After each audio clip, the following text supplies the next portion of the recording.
Everybody shake it, baby.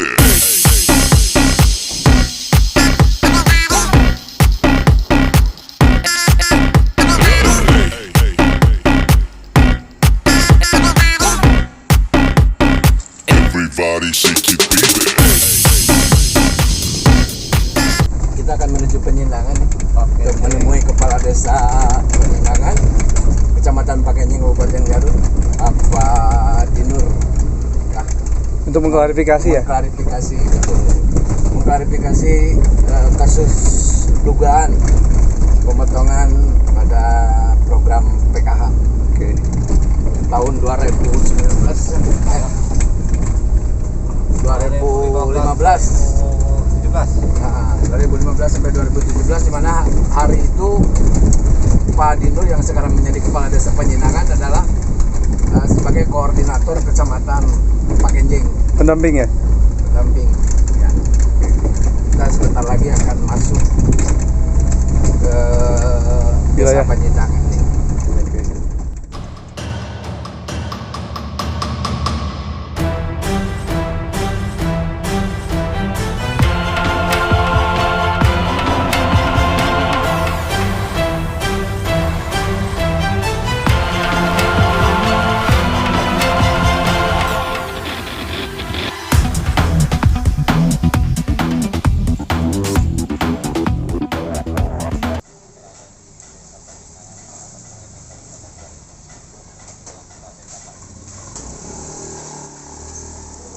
Ya mudah-mudahan dengan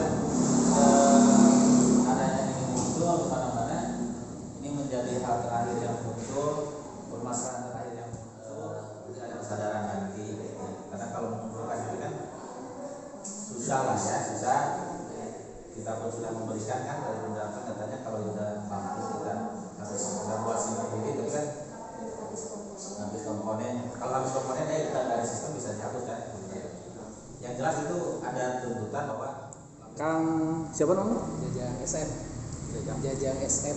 SM Iya. sebagai Porcam PKH Pakenjing. Porcam PKH Pakenjing.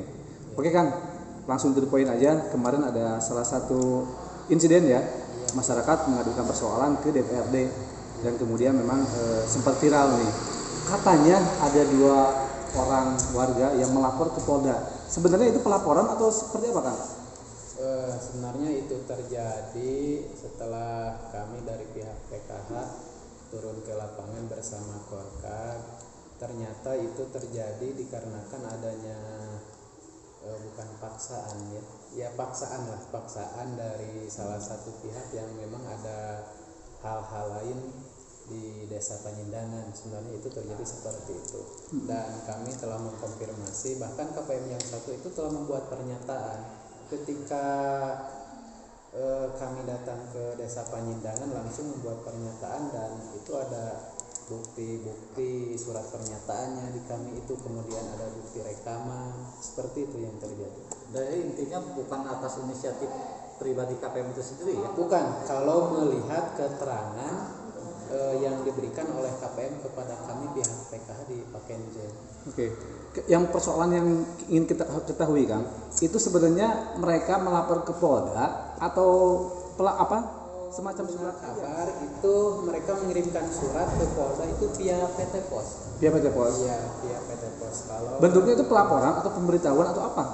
hanya berisikan surat pernyataan KPM, isinya diantaranya permasalahan PKH. Permasalahannya diantaranya yang pertama, ketika Pak Dinur masih di sini, mereka mengatakan bahwa adanya pemotongan, padahal kan itu masih flat kan ya. Yang pertama adalah oleh PT Pos itu langsung tunai dibagikan kepada KPM. Kemudian 2017-2018 itu flat, satu tahap itu adalah 500.000 per 3 bulan. Berarti kalau satu tahun itu sekitar 1.866.000. Tahap pertama 500, tahap kedua 500, tahap ketiga 500, dan tahap keempat karena kemarin itu ada penyesuaian anggaran 2018 akhir, dari 340 seharusnya yang diterima oleh KPM itu hanya 266, dan itu berdasarkan surat edaran yang diberikan oleh kementerian. Oke. Itu ada bukti. Jadi bukan pemotongan ya? Bukan. Nah, yang menjadi dugaan mereka itu adalah ketika 2019 kembali lagi ke sistem komponen tentang pembayaran PKH. Kalau sistem komponen kan berarti akan menerima besar ketika komponennya banyak. Pasti akan menerima. Jadi memang besar. dari tahun ke tahun itu regulasinya berubah ya? Regulasinya berubah-ubah kalau PKH itu tidak tetap gitu kan. Oke, menyikapi aduan dari masyarakat seperti apa nih Kang? Untuk Kokam sendiri?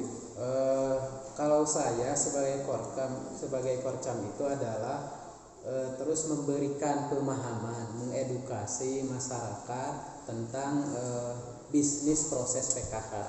Kan bisnis proses PKH, karena yang namanya PKH itu kata tadi tidak tetap kebijakannya, tidak tetap regulasinya, kemudian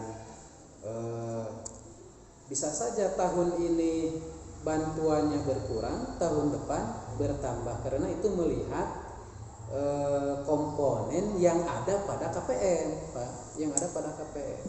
Misalkan tahun kemarin SMA masih sekolah kelas 3, tahun ini sudah keluar, berarti bantuannya itu akan berkurang. Oke, bisa juga hari ini anaknya 1, besok 2, jadi bertambah. Betul, ya, bisa dengan kehamilan. Kan komponen PKH itu ada 6 sekarang itu. Yang pertama adalah ibu hamil, yang kedua balita, yang ketiga usia pendidikan, anak pendidikan, usia pendidikan SD, SMP, SMA, yang keempat itu adalah lansia, yang kelima disabel, disabel, kemudian yang keenam sekarang tahun 2020 untuk tahap 4 itu ada penambahan komponen dari kementerian itu adalah tuberkulosis ya, TBC, tapi baru tahap ini. Kang, cara Akang menyampaikan atau mempublikasikan ini ke masyarakat, mensosialisasikan seperti apa nih Kang? Atau secara masif atau hanya dalam satu pertemuan saja? Sebenarnya dalam PKH itu ada hak dan kewajiban SDM PKH, kemudian ada hak dan kewajiban KPM PKH. Salah satunya hak dan kewajiban KPM PKH itu sudah tahu ya, menerima bantuan. Kewajibannya itu adalah mengikuti P2K2 atau pertemuan kelompok. Di situ KPM diedukasi tentang bagaimana cara hidup sehat, cara pengeluaran ekonomi, kemudian cara pengurusan disabel, difabel, kemudian lansia, itu diatur. Itu secara periodik Kang atau random Kang? Waktunya? Itu periodik. Itu periodik karena kan di PKH itu wajib adanya kelompok. Nah, kami melakukan pertemuan kelompok itu per kelompok dalam 1 bulan. Karena sekarang itu kan lagi Covid, makanya kami pun juga menerima edaran dari kementerian tetap harus mengikuti. Kang, untuk mengantisipasi persoalan di kemudian hari, boleh tahu nggak nih tahun 2020 ini berapa KPM dan berapa jumlah anggaran yang ada? Kalau KPM di Pakenjeng ya, saya berbicara Pakenjeng sekitar 6.689 kalau KPM. Kalau anggaran kami tidak tahu ya, tidak membuka SPPD-nya kalau anggaran. Harus dihitung lagi ya? Harus dihitung lagi. Proses sampainya anggaran itu ke masyarakat atau ke PKM seperti apa teknisnya? Prosesnya itu yang pertama adalah kami melakukan pemutahiran, Pak. Pemutahiran data apabila ada yang meninggal atau keluar sekolah atau mungkin tidak melanjutkan sekolah atau yang hamil belum terlaporkan, yang melahirkan belum terlaporkan. Yang pertama adalah pemutahiran. Kemudian setelah itu ada temporary crossing. Temporary closing itu adalah semacam setelah pemutahiran kemudian oleh Garut, oleh PPK Garut itu ditetapkan.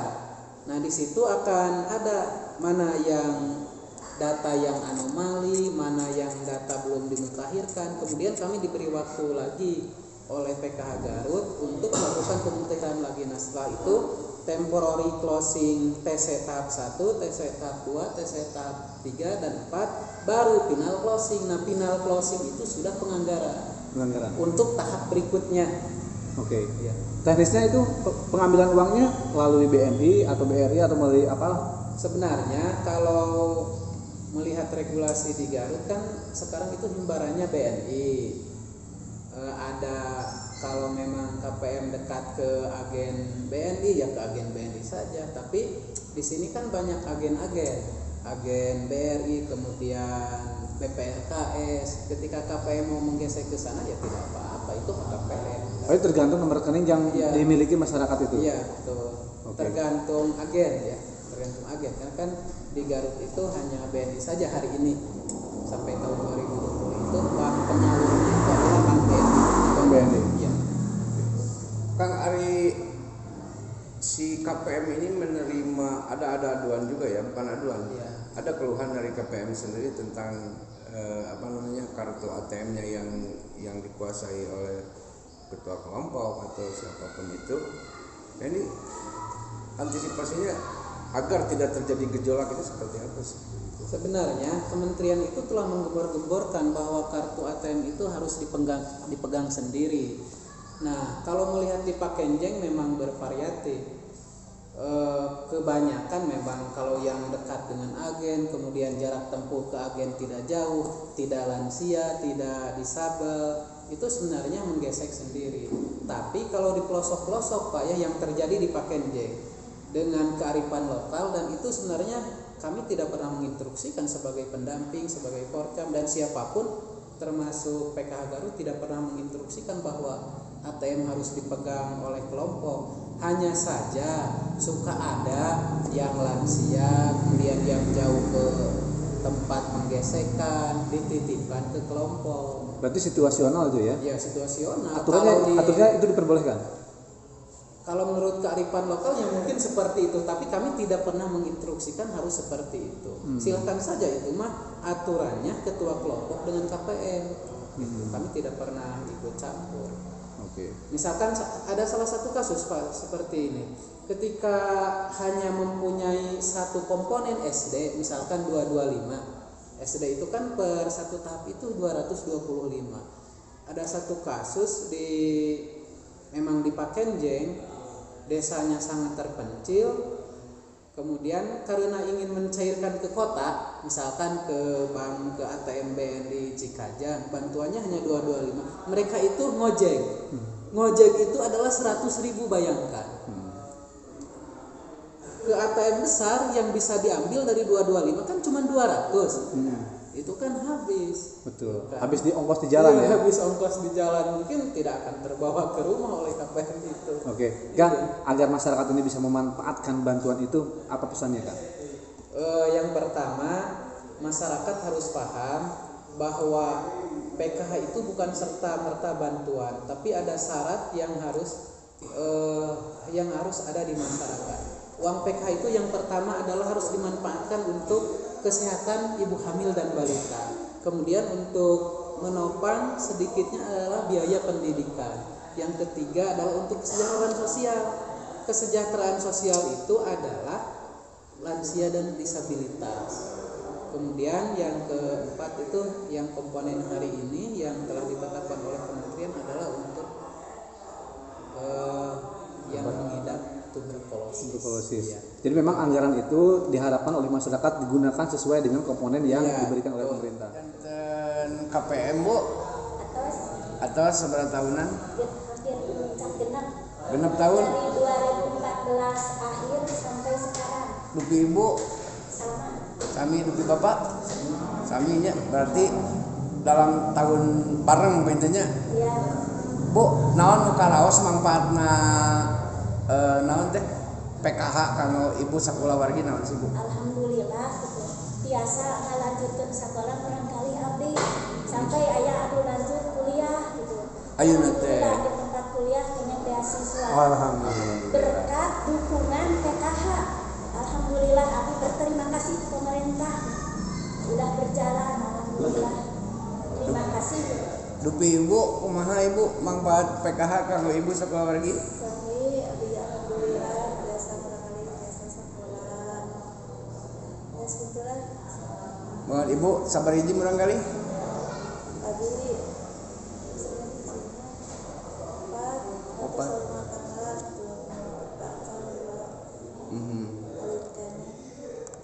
Cing dupi bapak ya Pak saatosna aya program PKH kulawarga bapak naon sih? Semenjak ada PKH, alhamdulillah Pak, ekonomi kebantos, barangkali sepatu, seragam, buku, oke, kalau kesehatan alhamdulillah, abi bersyukur gitunya atas dukungan, bantosan, dukungan di kepada ke pemerintah desa ataupun pendamping dengan abi kengen bantosan di PKH. Abi bersyukur segala macam kebutuhan untuk kurang kali sekolah, alhamdulillah.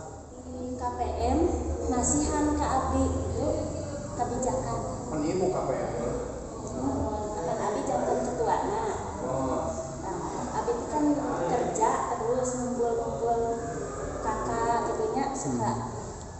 Kan jalannya pada jauh orangnya tuh di pegunungan. Jadi Beras kumaha? kartunya dikolektif gitu. Dan anjeunna wios abdi mah daripada abdi berangkat Muruhkeun gitu mainnya. mohon gitu jantan nitipkeun gitu ka abdi.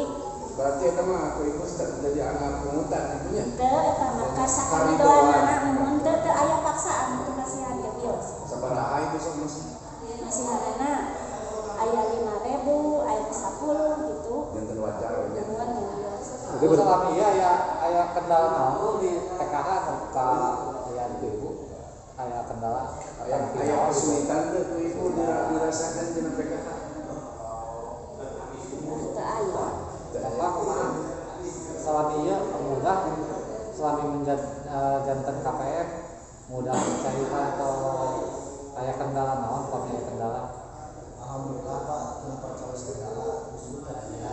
Dan justru mendengarkan dari awal pencarian sebagai orang-orang pelosok Pak. Cuman kalau di sini kalau mau mencarikan itu kan jaraknya jauh. Mungkin ongkos lebih dari 100 juga ada Pak ya. Cuman daripada sekarang saya punya bantuan, contoh misalnya saya bantuan kan anak saya cuman saya dapat 500. Kalau saya cairkan ke kota paling 200 kita habis. Tapi kalau dikolektif sama saya mempercayai satu orang berkolektif kelompok, saya cuma ngasih seadanya aja Pak. Sedidona Bisa didona paling tinggal 500 dan masih ada. Jadi itu inisiatif Bapak sendiri sebagai KPM ya saya. Inisiatif kami saya Salira jantan teu ngarasa kepaksa gitu. Abi itu karena harus terpaksa Pak. Itu harus terpaksa, ada tekanan, ada laporan, itu semua nggak ada. Cuman itu mah memang keluasan Abi sebagai KPM berterima kasih kepada ketua kelompok ataupun pendamping. Ya wajar lah kalau saya memberikan dari 500.000 memberikan cuma 20.000 atau 100.000 pun juga saya itu anak wajar Pak. Bahasana kanggo bentosan bensin. Ya, Iya. kamu nggak bertanggung kentosan bensin kan ada kita kasih kajang temuan sangat ribu eta Karumaosan bener. Paling cakat teh Citajam kan itu dia banyak. Pak, Paling cakat teh Citajam. kasih kajang Pak paling catat ongkos kasih kajang itu upami kana mobil teh 40.000 sawi di dieu teh Pak campangin tadi itu saya tidak ngantri jantan daripada itu lebih baik percaya aja Pak abi mah bios abi ridho masihan agung tinggal 500 100.000 abi ridho tapi campurkan abi masihan 100.000 justru abi masihan paling dina agungna 50 20 abi sebagai KPM nggak ada paksa memberikan hasil gitu ya nggak ada paksaan nggak ada tekanan ataupun tekanan dari siapapun juga nggak ada itu benar-benar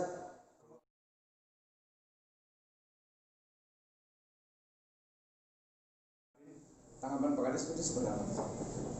Begini, mungkin ini ditanggapi tentang pemberitaan yang beredar ya di media.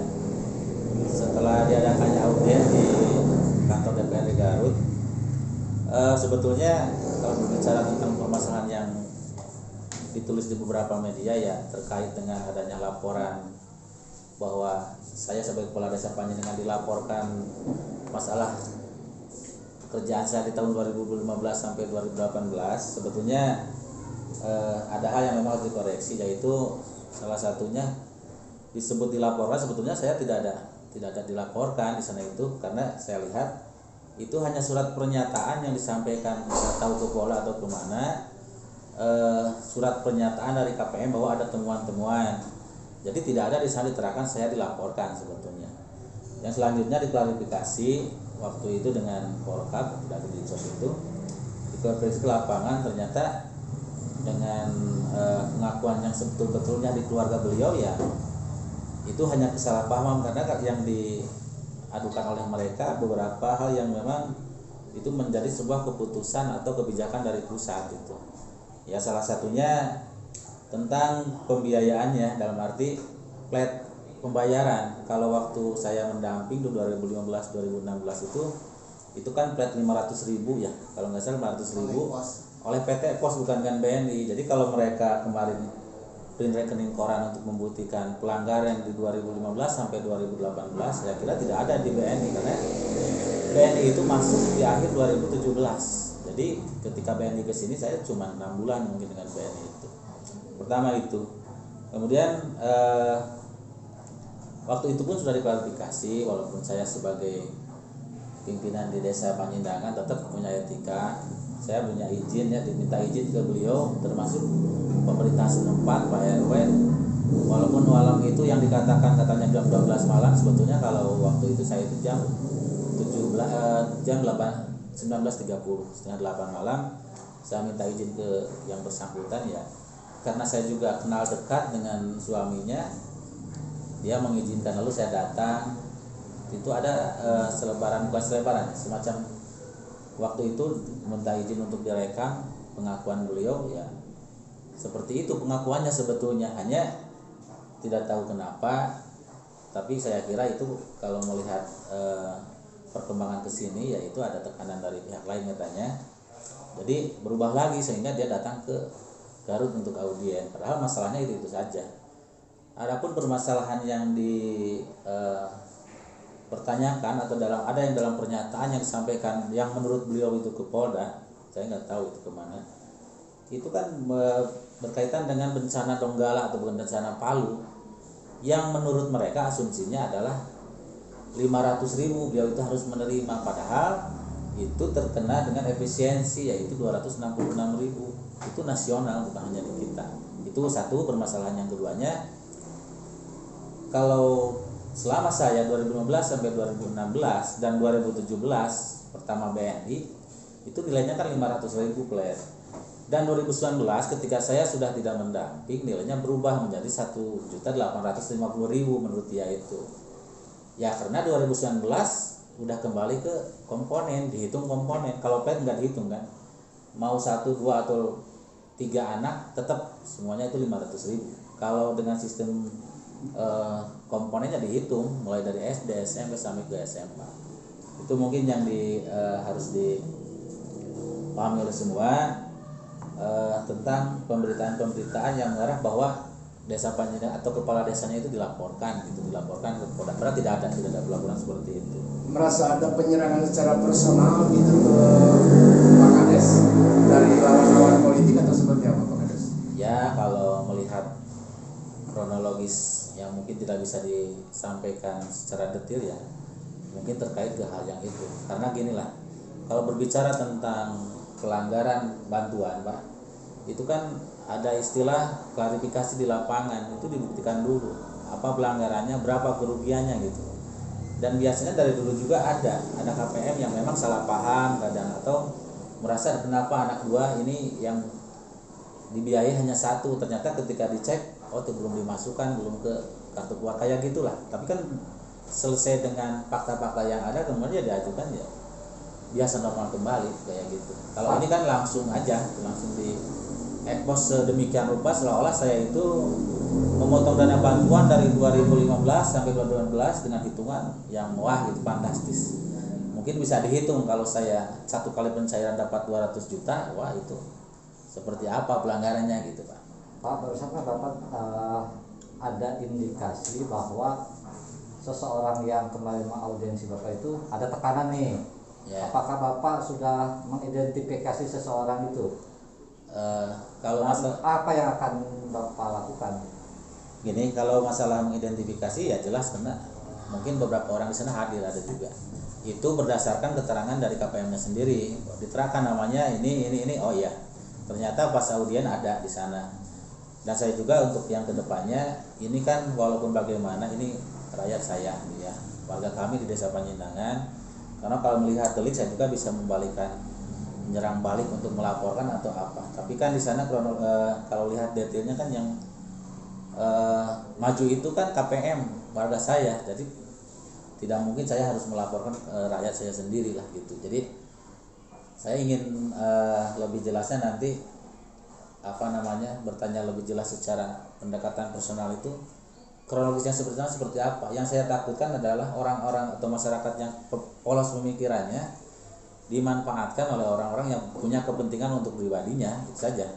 Jadi sedikit pun kalau untuk rakyat saya itu keluar dari hati saya yang paling dalam nggak ada masalah lah.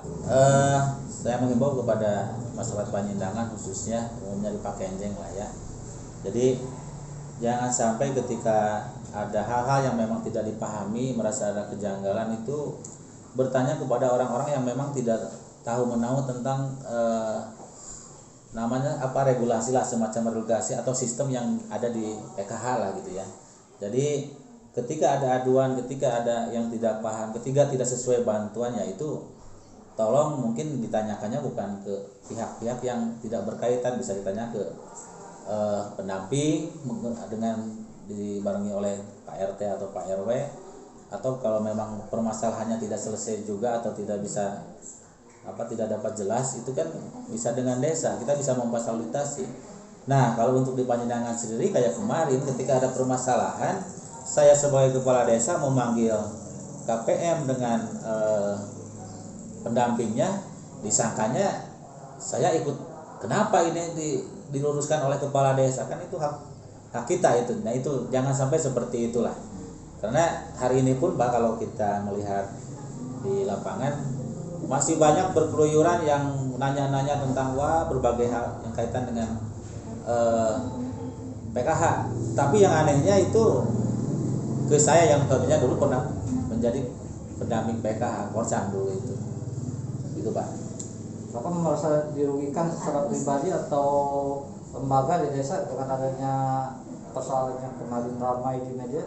Ya itu sangat dirugikan Pak. Yang pertama kita ini baru tahun pertama memimpin, ini membawa nama besar Desa Panjenengan, secara pribadi keluarga juga terganggu dengan berita-berita seperti ini. Karena kalau saya melihat di media itu sangat ekstrim judulnya, jadi dugaan pemotongan dan lain-lain lah kan dilaporkan. Padahal kan kalau saya melihat fakta-fakta yang ada tidak ada istilah yang namanya dilaporkan ataupun kalau pemotongan yang kemana. Karena waktu di audien itu kan sudah jelas sebetulnya. Itu yang menerangkan bukan saya, tapi di Korkab sendiri bagaimana itu terjadinya efisiensi di tahun 2018 akhir itu. Tapi diberitakan tetap ke kita. Ada yang tambahan Pak? Mungkin itu sajalah yang pada dasarnya saya sebagai kepala desa Panjenengan mungkin berharap bahwa pihak-pihak tertentu paham ataupun memaklumi dengan kejadian ini.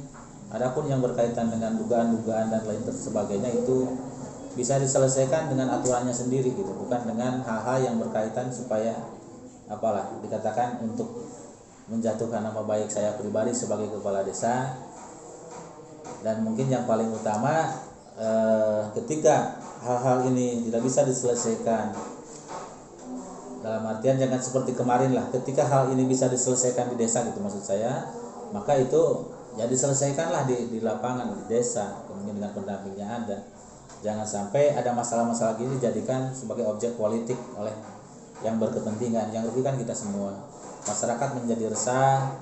Kemarin pun juga setelah kegiatan itu semua berkumpul klarifikasi, ternyata ketika ditanya semua itu tidak ada masalah di lapangan, dingin-dingin saja. Justru yang ramai di luar itu.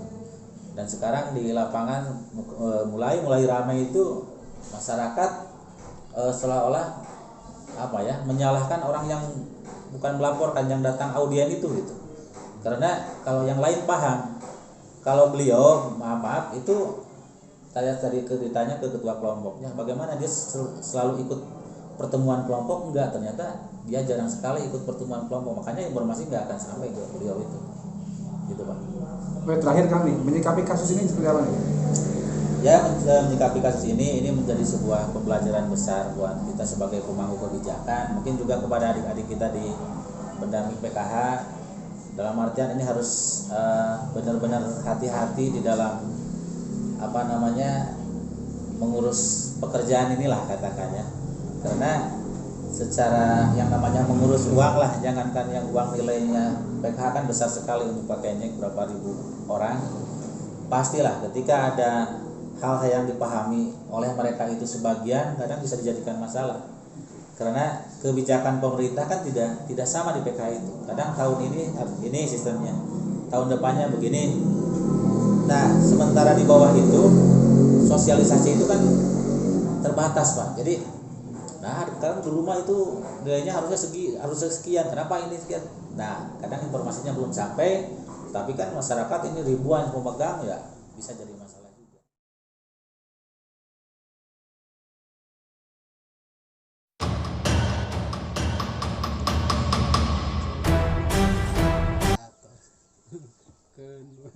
Sabak kota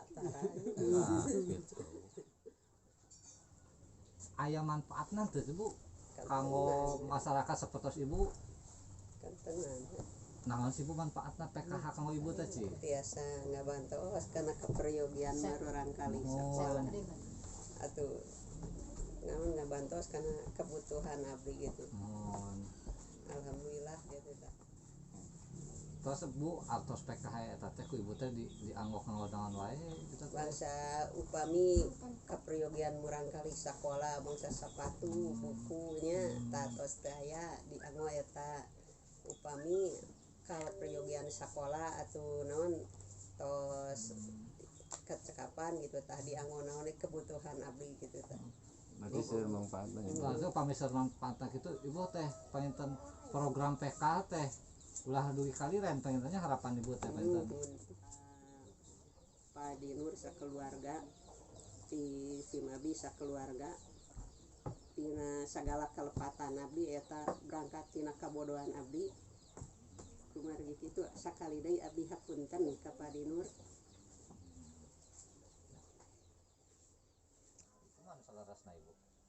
Nya abdi mah panginten bade konsultasi heula we sareng anu dikuasakeun ku abdi. Lajeng atana pinteuna. Nuhun atuh.